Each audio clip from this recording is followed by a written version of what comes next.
Hi friends, ഞാൻ ആതിര. ഞാൻ കൊല്ലംകാരിയാണ്. പത്തനംതിട്ടക്കാരിയിൽ കൊല്ലംകാരി ആയതാണ്. കൊല്ലംകാരിയായി ഇപ്പം കൊല്ലംകാരിയാണ്. പിന്നെ എന്നാൽ പത്തനംതിട്ട ഉപേക്ഷിച്ചിട്ടില്ല. പത്തനംതിട്ടയുണ്ട്, കൊല്ലവുമുണ്ട്. പിന്നെ ഞാൻ എൻ്റെ ഒരു ലൈഫിൽ ഒരു നന്നൊരു ബാഡ് മൊമെൻ്റ് എന്ന് പറയുന്നത് ഒരു സിറ്റുവേഷൻ കടന്നു പോയ വഴിയാണ് ഞാൻ പറയുന്നത്. ചിലർക്കത് കേൾക്കുമ്പോൾ ട്രാജഡി ആയിട്ട് തോന്നും. ട്രാജഡി അല്ല, ചിലർക്ക് കേൾക്കുമ്പോൾ കോമഡി ആയിട്ട് തോന്നും. ആ ഒരു സിറ്റുവേഷൻ വെച്ച് വളരെ ഒരു സ്റ്റേജായിട്ട് നമുക്ക് ഇത് ചെയ്യാൻ പറ്റുന്ന നമ്മൾ ഡെലിവറി ടൈമിൽ എനിക്ക് ഏറ്റവും വിഷമം തോന്നിയ കുറച്ച് നിമിഷങ്ങൾ സമ്മാനിച്ചത്. ഫസ്റ്റ് മന്ത് തൊട്ട് ഡെലിവറി ആയി കുഞ്ഞാണെന്ന് അറിഞ്ഞ് അമ്മൻ്റെ തൊട്ട് എല്ലാ അമ്മമാരും ആഗ്രഹിക്കുന്നതെന്ന് വെച്ച് കഴിഞ്ഞാൽ കുഞ്ഞിന് നമ്മുടെ കയ്യിലോട്ട് കിട്ടുക, നമ്മുടെ കുഞ്ഞിന് സേഫ്റ്റിയായിട്ട് ഇരിക്കുക, നമ്മുടെ കയ്യിൽ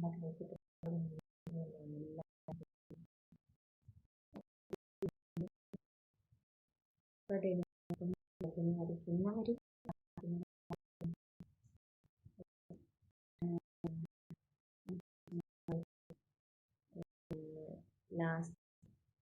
ലാസ്റ്റിൻ്റെ വേറെ ഞാൻ ഇത് ചെയ്ത് ഹോസ്പിറ്റലിൽ കാണിച്ചുകൊണ്ടിരുന്നത് ഗവൺമെൻറ് ആശുപത്രിയാണ്. അതൊരു വിജയാദേവി എന്ന് പറഞ്ഞിട്ട് ഡോക്ടറാണ്. പുള്ളി തന്നെ കാണിച്ചു. ഫസ്റ്റ് മന്ത് കഴിഞ്ഞ് ഫസ്റ്റ് മന്ത് കാണാമെന്ന് പറഞ്ഞ് 3ാമത്തെ മാസമാണ് പറയുന്നത് ഇതിലെ പ്രഗ്നൻ്റ് ആണ്. അപ്പം അത് അറിഞ്ഞു കഴിഞ്ഞപ്പോൾ ഞാൻ ഡോക്ടറിനെ കൊണ്ടുപോയി കാണിച്ചു. ഫസ്റ്റ് സ്കാനിങ് എടുത്ത് കുഴപ്പങ്ങളൊന്നുമില്ല. സെക്കൻഡ് സ്കാനിങ് എടുത്ത് കുഴപ്പങ്ങളൊന്നുമില്ല. തേർഡ് സ്കാനിങ് 7 മന്തും 8 മന്തും 9 മന്ത് കംപ്ലീറ്റഡ് ആവാൻ 1 വീക്ക് കൂടെ ഇത് കഴിയുമ്പോൾ നമുക്ക് നോർമൽ കേസായിട്ട് ഒരു ഇതായിരിക്കും ഡെലിവറി ടൈം. അപ്പം 9 മന്തായി. 9 മന്ത് കംപ്ലീറ്റ് ആവുന്നതിനും വരെ ഒരു കുഴപ്പമില്ല. അപ്പം ഈ നമുക്ക് ചെക്ക് ചെയ്യില്ല, അത് എന്താ പറയുന്നത് എനിക്കറിയില്ല. ചെക്ക് ചെയ്യുന്ന സമയത്ത് ഒരു അമ്മയെ വിളിച്ചിട്ട് ഞാൻ അടുത്തിട്ടുണ്ട്. ഞാൻ അടുത്തിരുന്ന സമയത്ത് അവരെടുക്കുകയാണ്. അപ്പം ഞാൻ ചോദിച്ചു, അമ്മയ്ക്ക് എങ്ങനെയാണ് ഡെലിവറി കഴിഞ്ഞത് എന്നാണ് ഡോക്ടർ ചോദിച്ചു. നോർമലായിരുന്നു. എൻ്റെ 2 ഡെലിവറിയും നോർമലായിരുന്നു. പ്രശ്നങ്ങളോ കാര്യങ്ങളോ ഒന്നുമില്ല. അപ്പോൾ പറഞ്ഞു ശരിയാണ്, ഇത് ടെസ്റ്റ് ചെയ്തിട്ട് കുഞ്ഞിന് കാലുകളോ കൈകളോ ഇല്ല എന്ന്. കാരണം കുഞ്ഞിൻ്റെ തല കറങ്ങി വന്നിട്ടില്ല. കൈയാണോ കാലാണോ എന്തോ പ്രോബ്ലം ഉള്ളതിൻ്റെ കൂട്ട് നമുക്ക് ഫീൽ ചെയ്യുന്നു എന്നും പൂർണ്ണമായിട്ടും ഫീൽ ചെയ്യുന്നു എന്ന് അവർ പറയുന്നുണ്ട്. അപ്പം എന്നെ കേൾക്കുകയാണ് ഇവരിത് പറയുന്നതെന്ന് അർത്ഥമാണ്. കാരണം അല്ലെങ്കിൽ മോളെ കൊണ്ട് മാറിയിട്ട് അങ്ങോട്ട് മാത്രമായിട്ട് പറയാം എന്നൊന്നും നല്ലവർ പറഞ്ഞത്. ഇവർ ഓപ്പൺ ഏരിയയിൽ വെച്ച് നമ്മളോട് അപ്പം വന്നിട്ട് പറഞ്ഞു ഇവിടെ എപ്പോഴും മൈക്ക് ഡോക്ടറോ കാര്യങ്ങളോ ഒന്നും ഇല്ല. കുഞ്ഞിന് ഇപ്പം എന്തെങ്കിലും ഒരു എമർജൻസി വന്നു കഴിഞ്ഞാൽ ആ ടൈം അവരെന്നോട് പറഞ്ഞു, എമർജൻസി വന്നു കഴിഞ്ഞാൽ ഇവിടെ ഡോക്ടർമാരെ മൈക്ക് ഡോക്ടറിനെ കൊണ്ടുവരണമെങ്കിൽ ഭയങ്കര ബുദ്ധിമുട്ടായിരിക്കും എന്ന് പറഞ്ഞു. ശരി, അങ്ങനെ തന്നെ. അപ്പം പകുതിയല്ല 3/4 ജീവൻ പോയിരിക്കുന്നൊരവസ്ഥയാണ് ആ സമയത്ത്. അപ്പോൾ പക്ഷെ ഞാൻ അതിൻ്റെ ടെൻഷനും കാര്യങ്ങളും എല്ലാം കൊടുത്തത് എൻ്റെ ചേട്ടനെ തലയിലാണ്. ചേട്ടനെ വിളിച്ചാൽ ചെയ്യുന്നില്ല, എനിക്കിഷ്ടമല്ല, ഞാൻ എൻ്റെ കുഞ്ഞിനൊന്നും കാണുന്നില്ല, ഞാനില്ല എന്നൊക്കെ പറഞ്ഞ് ഭയങ്കര ഒരു ഇമോഷണൽ ലുക്കിലാണ് നമ്മൾ ജീവിക്കുന്നത്. അങ്ങനെ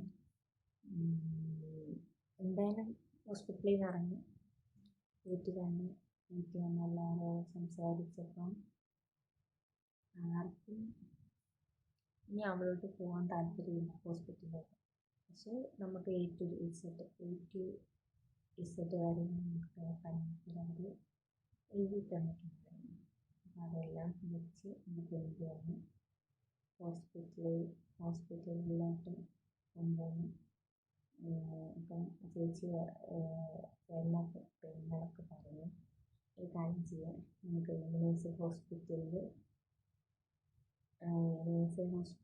നമുക്ക് നോക്കാം, ഡോക്ടറിനെ നമുക്ക് കാണാം, കണ്ടിട്ട് ഇത് തീരുമാനിക്കാം. അപ്പോൾ ഒരു 9 month കംപ്ലീറ്റ് ആവാൻ ഒരു 1 week കൂടി ഇല്ല. അപ്പം അങ്ങനെ ആയപ്പം ശരി എന്ന് പറഞ്ഞു. അപ്പം ഞങ്ങളങ്ങനെ NSA ഹോസ്പിറ്റലിൽ പോയി ഡോക്ടറിനെ കണ്ടപ്പോൾ ഡോക്ടർ ചോദിച്ചു, കുഴപ്പങ്ങളൊന്നും അവരെല്ലാം എഴുതി വെച്ചിട്ടുണ്ട്, നിങ്ങൾക്ക് എന്തായാലും നോക്കാം എന്ന് പറഞ്ഞ ഡോക്ടർ പറഞ്ഞൊരു കാര്യത്തിന് ഇതിനോട്ട് നേഴ്സിംഗ് ഹോസ്പിറ്റലിലോട്ട് ചെല്ലാൻ പറഞ്ഞു. ഡോക്ടറെ വീട്ടിൽ പോയി നമ്മൾ കണ്ടിട്ട് നേരെ നമ്മൾ ഹോസ്പിറ്റലിൽ പോയി അഡ്മിറ്റ് ആവുമായിരുന്നു. അഡ്മിറ്റായി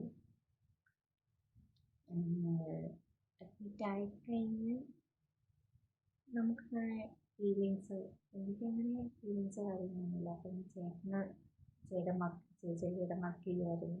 ചേട്ടൻ വർക്ക് ചെയ്യുന്നിടത്ത് നിന്ന് കയറി നാട്ടിലെത്തി സമയം പിന്നെ ഹോസ്പിറ്റലിൽ ചെന്ന് അഡ്മിറ്റായി കഴിഞ്ഞ് ഫസ്റ്റ് ദിവസം ഗുളിക ലേബറിൽ കയറ്റി ഗുളിക അപ്പം പെയിൻറ്റും കാര്യങ്ങളും ഒന്നും എനിക്ക് ഒന്നുമില്ല.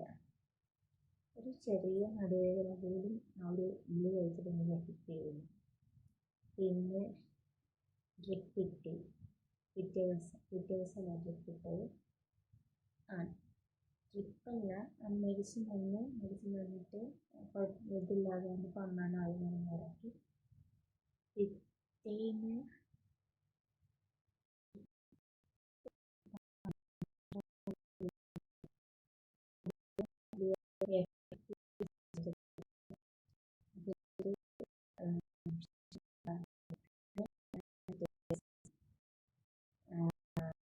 ഓപ്പറേഷൻ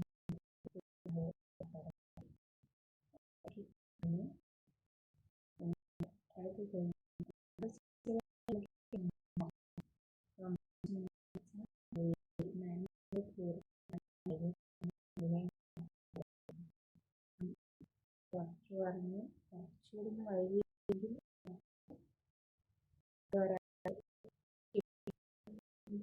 രീതിയിലായിരുന്നു.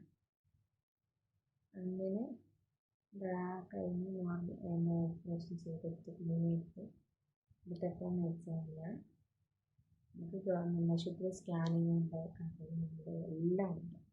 എല്ലാം എന്ന് വെച്ചാൽ നമ്മൾ സ്കാൻ ചെയ്ത് അകത്ത് കൊണ്ട് കാണിക്കണം, ഡോക്ടർമാരുടെ അടുത്ത് കൊണ്ട് കാണിക്കണം. അവർക്ക് അങ്ങനെ അറിയാൻ പറ്റില്ല ഇങ്ങനെ കിടക്കുന്നുണ്ട്.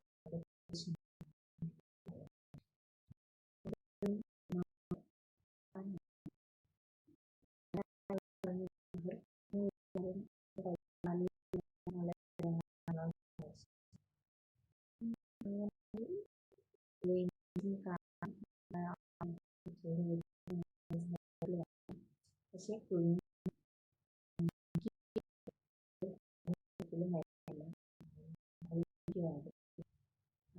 അവർക്ക് കഴിക്കും